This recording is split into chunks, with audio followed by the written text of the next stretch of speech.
بسم اللہ الرحمن الرحیم۔ السلام علیکم۔ ہم آج پڑھتے ہیں نیکسٹ ٹاپک بیالوجیکل میتھڈس۔ پہلے ہم نے پڑھا تھا کہ واٹ از بایو، پھر ہم نے پڑھی برانچز، پھر ہم نے پڑھی ڈویژنس، پھر ہم نے پڑھا جی کس طرح لائف بنتی ہے، پھر ہم نے پڑھا جی کس طرح ڈسٹریبیوٹ ہوتی ہے، پھر ہم نے پڑھا اس کی ہسٹری کیا ہے، پھر ہم نے پڑھا جی اس کی آگے وراثت کیا ہے، یعنی کہ اس کی چین کیسے چلی، یعنی کہ اس کا اوریجن کہاں سے بنا، پھر ہم نے جو ہے نا جی پڑھا کہ اقسام کتنی ہے لائف کی۔ آج ہم پڑھتے ہیں کہ بیالوجیکل میتھڈس۔ بیالوجیکل میتھڈ کون سے ہوتے ہیں؟ بیالوجیکل کا مطلب لائف میتھڈ، طریقے ہوتا ہے جی وہ طریقے جو زندگی میں کوئی بھی پرابلمز آ جائیں نا اس کو حل کرنے کے لیے استعمال کیے جائیں۔ The method solve the problems of life, کہ زندگی میں کوئی پرابلم آ جائے، جیسے اب ان دنوں کرونا وائرس چل رہا ہے تو یہ ایک پرابلم ہے، اس کو حل کرنے کے لیے ہم جو طریقے اپناتے ہیں نا جی، اس کی کوئی میڈیسن وغیرہ ڈھونڈنے کے لیے یا اس کا کوئی اوریجن ڈھونڈنے کے لیے، تو وہ بیالوجیکل میتھڈز کہلاتے ہیں۔ یعنی کہ وہ میتھڈ جو کوئی بھی پرابلم کو سالو کرنے میں مدد دیتے ہیں اس کو ہم کیا کہتے ہیں؟ بیالوجیکل میتھڈ۔ اور اس میں بہت سارے سیٹ آف میتھڈالوجی ہوتے ہیں۔ سیٹ آف میتھڈالوجی کا مطلب بہت سارے میتھڈ کا مجموعہ، بہت سارے اس میں طریقے اپنائے جاتے ہیں، یعنی کہ کیے جاتے ہیں، اس کو ہم کہتے ہیں بیالوجیکل میتھڈ، کہ وہ میتھڈ جو لائف کے اندر جتنی پرابلمز آتی ہیں اس کو سالو کرنے میں مدد دیتے ہیں۔ اب کہتا ہے جی بیالوجیکل میتھڈ بہت ساری میتھڈالوجی پہ ڈیپینڈ کرتے ہیں، وہ کون کون سی ہیں؟ اب اس کے بارے میں آپ کو ایک تھوڑا سا اوور ویو دوں گا، انشاءاللہ کل ہم تفصیل سے پڑھیں گے۔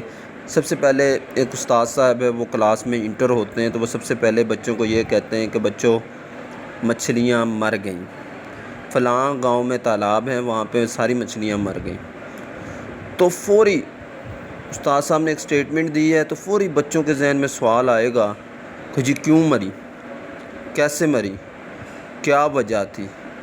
تو یہ جو سوال ہمارے آٹومیٹکلی ذہن میں آ جاتا ہے یا کوئی بھی بندہ پوچھ لیتا ہے نا جی، وہ پرابلم کہلاتی ہے۔ The question which arise automatically in mind, وہ کہلاتا ہے پرابلم، کہ وہ کوسچن جو آٹومیٹکلی ہمارے مائنڈ میں آ جاتا ہے وہ پرابلم کہلاتا ہے۔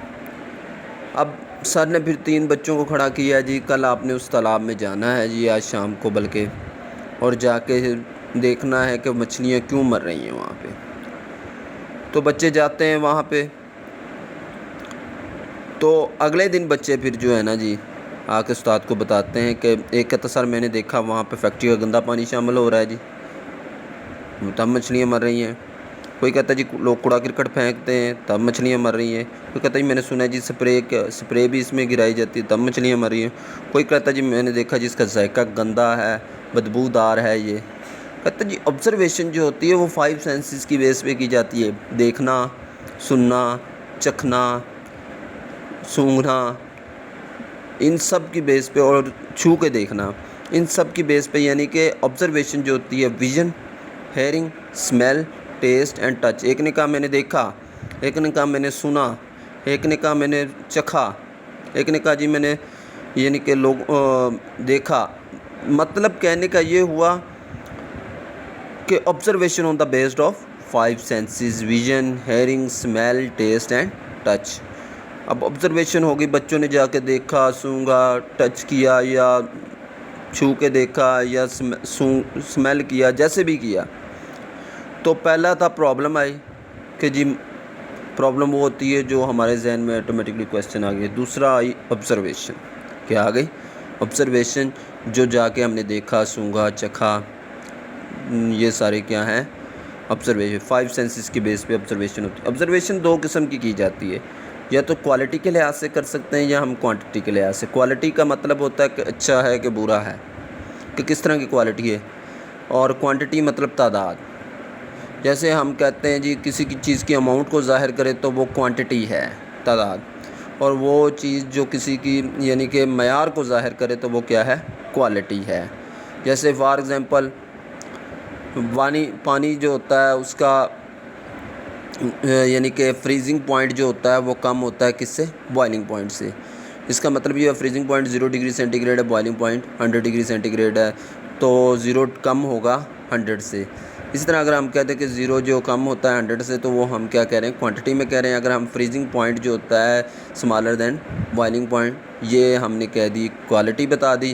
اور اگر ہم 0 ڈگری سینٹی گریڈ چھوٹا ہوتا ہے 100 ڈگری سینٹی گریڈ سے تو یہ ہم نے کوانٹٹی بتا دی. کہ اگر ہم اسٹیٹمنٹ کی فارم میں لکھیں گے یعنی کہ اس کو ایک کوالٹی کی فارم میں لکھیں گے پانی کی کوالٹی بیان کریں گے تو وہ کہلائے گا کوالیٹیٹیو.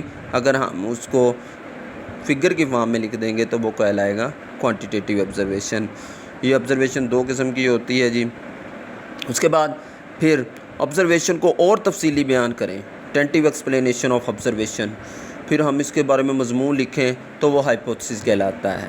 ٹینٹیو ایکسپلینیشن کہ پہلے پرابلم آئی پھر ہم نے اس کو جا کے دیکھا پھر ہم نے اس کو ایکسپلینیٹری بیان کیا وہ ہائپوتھیسس کہلاتا ہے. کہ مثلا ہم نے یہاں لکھا اگر مچھلیاں فیکٹری کے گندے پانی سے مرتی ہیں تو باقی تمام جاندار بھی گندے پانی سے مریں گے. یہ ہم نے ہائپوتھیسس پیش کیا یعنی کہ مضمون لکھ دیا آبزرویشن پہ وہ کہلاتا ہے جی ہائپوتھیسس.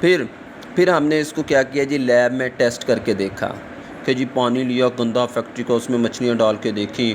اور یہ لیب ایکسپیریمنٹ جو کہلاتا ہے لیب میں جو ٹیسٹ کیا جاتا ہے اس کو ہم کہتے ہیں ایکسپیریمنٹ جس کی بیس پہ ہم بتا سکتے ہیں کہ ہائپوتھیسس غلط ہے کہ ٹھیک ہے. یعنی کہ مطلب کہنے کا یہ ہوا اگر تو مچھلیاں مر گئیں تو ہائپوتھیسس جو ہم نے کیا وہ ٹھیک ہے اور اگر مچھلیاں نہ مری تو وہ غلط ہے. پھر ہم نیا ہائپوتھیسس کوڑا کرکٹ والا یا گندے پانی والے چھوڑ دیں گے کوڑا کرکٹ سپرے یا ذائقے والا پکڑ لیں گے ان میں سے کوئی ایک. ٹھیک ہے جی.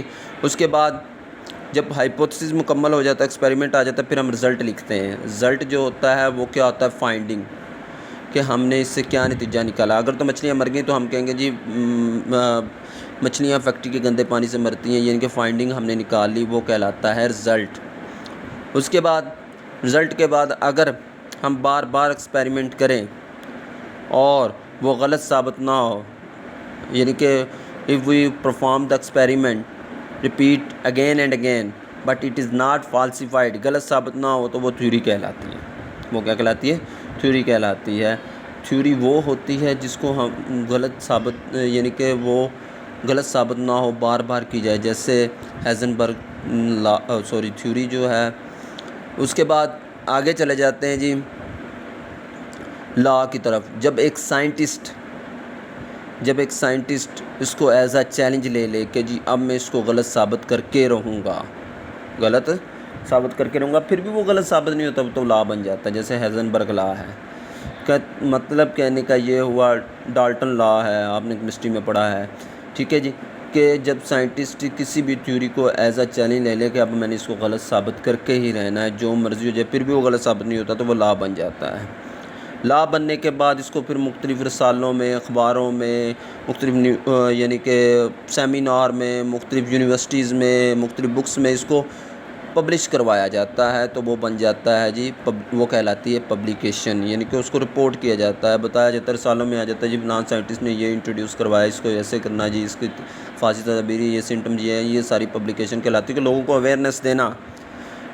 تو یعنی کہ سب سے پہلے اسٹیٹمنٹ آئی کہ جی مچھلیاں مر گئیں پھر جی کویسچن رائز ہوا دماغ میں کیوں مری اور پھر جو ہے ہم نے جا کے دیکھا سنا چکھا وہ آبزرویشن کہلائی. پھر آبزرویشن کو ہم نے مضمون کی فارم میں لکھ دیا وہ ہائپوتھیسس کہلایا.